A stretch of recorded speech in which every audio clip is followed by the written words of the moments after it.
शांताकारं भुजंगशयनं पद्मनाभं सुरेशं विश्वाधारं गगनसदृशं मेघवर्णं शुभांगं लक्ष्मीकान्तं कमलनयनं योगिभिध्यानगम्यं वन्दे विष्णुभवभयहरं सर्वलोकैकनाथं। मंगलम भगवान विष्णु मंगलम गरुड़ध्वज मंगलम पुंडरीकाक्ष मंगलाय तनोहरि। ओम नमो भगवते वासुदेवाय। आज का दिन आप सभी के लिए मंगलमय हो।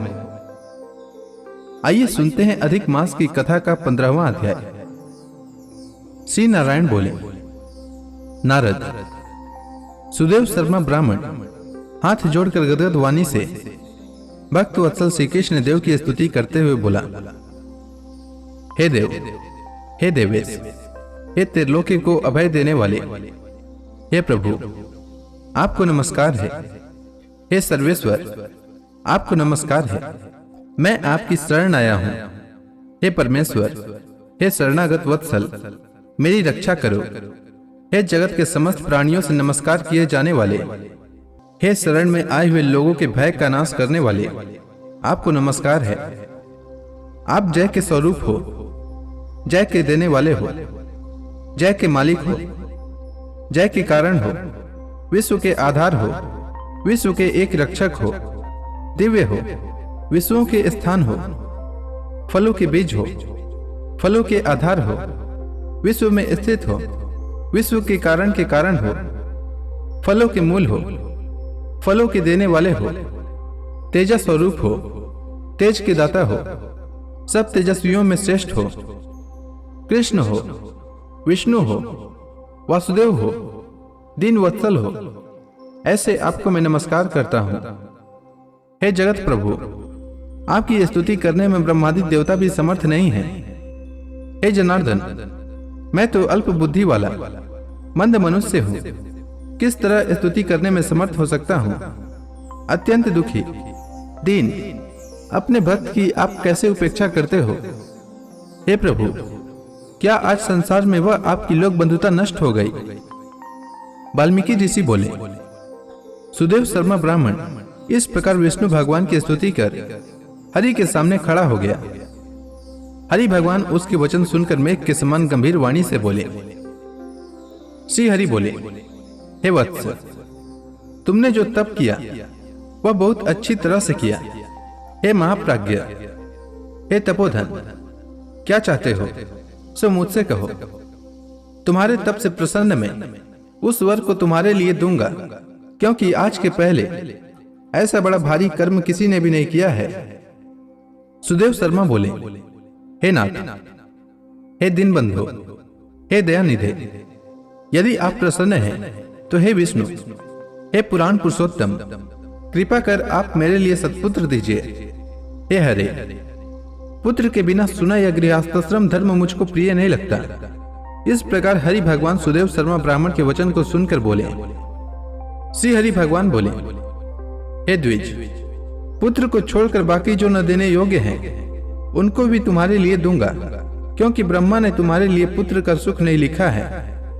मैंने तुम्हारे भाल देश में होने वाले समस्त अक्षरों को देखा, उसमें 7 जन्म तक तुमको पुत्र का सुख नहीं है।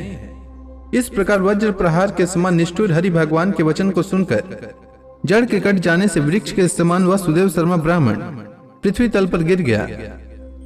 पति को गिरे हुए देखकर गौतमी स्त्री अत्यंत दुखी हुई और पुत्र की अभिलाषा से वंचित अपने स्वामी को देखती हुई रुदन करने लगी। कुछ समय बाद धैर्य का आश्रय लेकर गौतमी स्त्री गिरे हुए पति से बोली।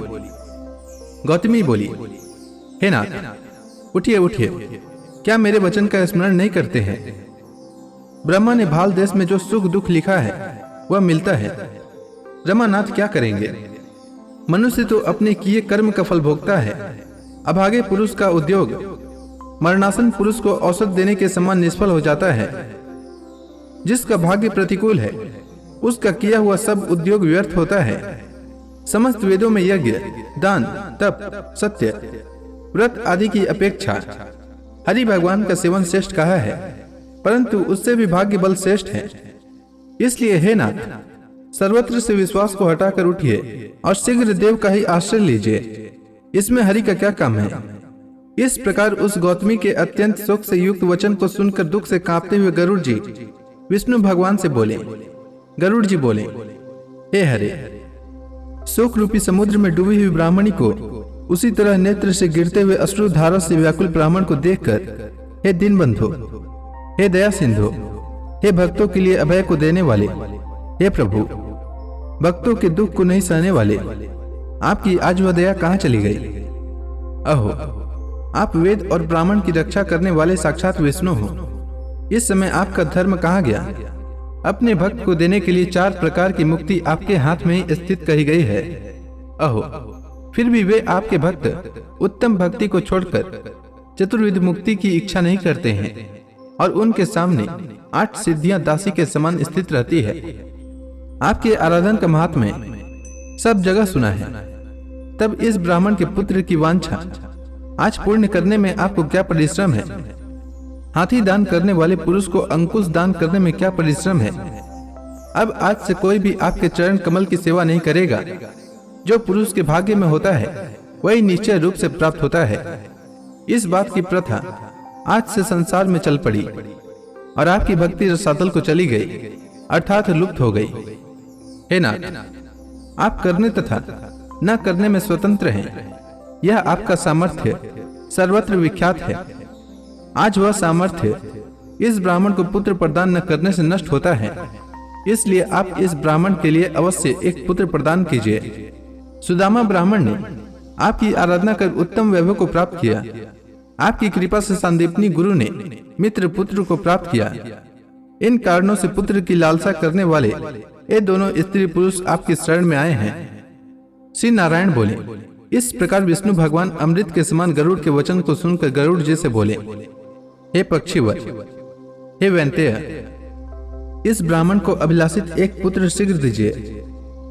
इस प्रकार अपने अनुकूल हरि भगवान के वचन को सुनकर गरुड़ जी ने अत्यंत प्रसन्नचित्त होकर दुखित ब्राह्मण के लिए अनुरूप सुंदर पुत्र को जल्दी से दे दिया।